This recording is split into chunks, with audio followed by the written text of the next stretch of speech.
2021-22 বর্ষের মহাত্মা গান্ধী জাতীয় গ্রামীণ কর্মনিশ্চয়তা প্রকল্পে 3.5 লক্ষ টাকায় অর্ধেকের কম রাস্তা হয়ে আর হয়নি, সরিয়ে ফেলা হয়েছে ফলক। খুব এলাকার মানুষের।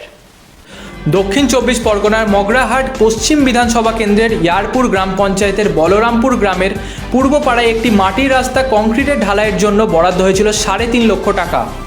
ফলক লাগানো হয়েছিল গ্রামের রাস্তায়, মাঝে সেই ফলক উপড়ে ফেলা হলো সব বাগানের কাছে। গ্রামবাসীদের অভিযোগ, 2021-22 বর্ষের মহাত্মা গান্ধী জাতীয় গ্রামীণ কর্মনিশ্চয়তা প্রকল্পের 3.5 লক্ষ টাকার কাজটি অর্ধেকের কম রাস্তা হয়ে বন্ধ হয়ে আছে। এই কাজটি টেন্ডার পেয়েছিলেন বর্তমান তৃণমূল পঞ্চায়েতের প্রধানের স্বামী। বর্তমান তৃণমূল পঞ্চায়েতের প্রধান আগে ছিলেন পঞ্চায়েত সমিতির সদস্য। ঠিকাদার হিসেবে তার স্বামী এই কাজটির বরাত পেয়েছিলেন। গ্রামবাসীদের ধারণা টাকা খাওয়া হয়ে গেছে এবং সেই টাকা খেয়েছে প্রধানের স্বামী।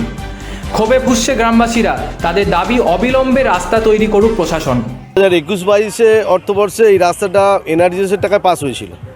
সেই সময় পঞ্চায়েতে রিসেন্ট আমরা ক্ষমতায় আসি অনাস্থার মাধ্যমে। 2021 বিধানসভার পরে অনাস্থার মাধ্যমে আমরা ক্ষমতা আসার পরে এই রাস্তাটা আমরা পাস করি। তো সেই সময় বিএন এন্টারপ্রাইজ মানে বর্তমান যিনি প্রধান, ওনার স্বামী এই টেন্ডারটা নিয়েছিল। নেওয়ার পরে এনআরজিএসের টাকায় কাজ খানিকটা হয়েছিল। এইদিকে সামনেরটা পুরোটা ভাঙা পড়েছিল।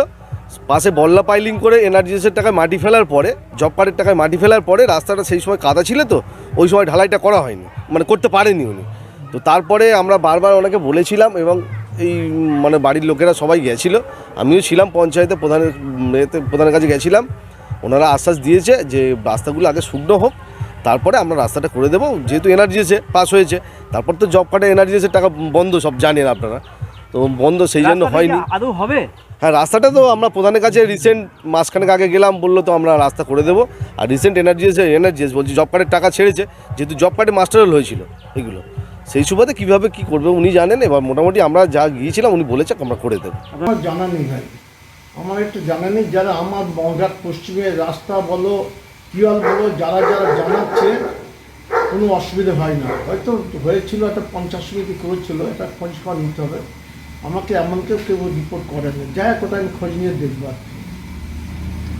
মানুষের চলাচলের বা ছাত্রছাত্রীদের অসুবিধা হচ্ছে একদম পুকুরের পাড় দিয়ে। এটা কি মানুষের দাবি যে অন্তত আমাদের বিধায়ক সাহেব হস্তক্ষেপ করলে এটা সমাধান হবে?